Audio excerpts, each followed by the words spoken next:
علی کے علاوہ زمین پر. سوچیں سوچیں سوچیں اس جملے کو سوچیں. ایک فیصلہ لینا ہے یہاں سے جان محترم.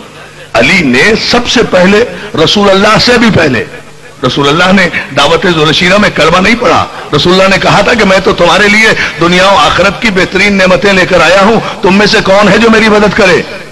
اور اس مدد کرنے میں نہ اشہد ان لا الہ الا اللہ کا جملہ ہے, نہ اشہد ان محمد رسول اللہ کا جملہ ہے. یہ سب سے پہلے یہ کلمہ جو سارے مسلمان پڑھتے ہیں نا, لا الہ الا اللہ محمد رسول اللہ, یہ سب سے پہلے ابو طالب کے بیٹے نے اپنی زبان پر جاری کیا ہے. پوری دنیا میں اب ساری دنیا جہاں جہاں تک بھی کلمہ توحید اور رسالت پڑھتی رہے گی, علی کی سیرت پر عمل کرتی رہے گی.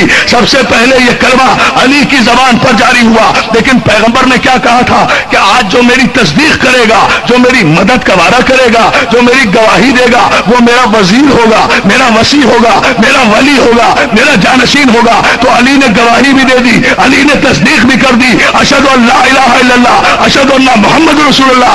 یہ علی نے کہا. پیغمبر صادق بھی ہے, امین بھی ہے. پیغمبر نے اپنا وعدہ پورا کرتے ہوئے اسی بزم میں بلا فصل کہا اشہد ان علی ولی اللہ. سب سے پہلے یہ پیغمبر نے کہا تو ساری دنیا کے 90 کروڑ مسلمان جو کلمہ پڑھتے ہیں لا الہ الا اللہ محمد رسول اللہ, وہ کلمہ علی کی سنت ہے. اور ہم جو کلمہ پڑھتے ہیں علی ولی اللہ, وہ نبی کی سنت ہے.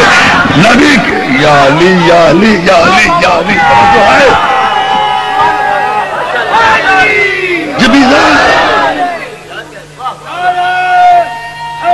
یہ کلمہ یا رسول اللہ سلامت رہو. یا رسول اللہ میں گواہی دیتا ہوں کہ اللہ وحدہ لا شریک ہے.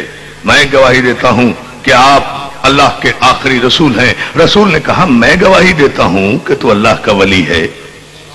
تو سب سے پہلے یہ کلمہ شہادت جو ہم پڑھ رہے ہیں نا دوستو, ذرا سا جاگو. یہ کلمہ اشہد ان علی ولی اللہ جو ہم پڑھ رہے ہیں نا, یہ سب سے پہلے نبی نے پڑھا ہے. اب سوچ سمجھ کر ہمیں کافر کہنا.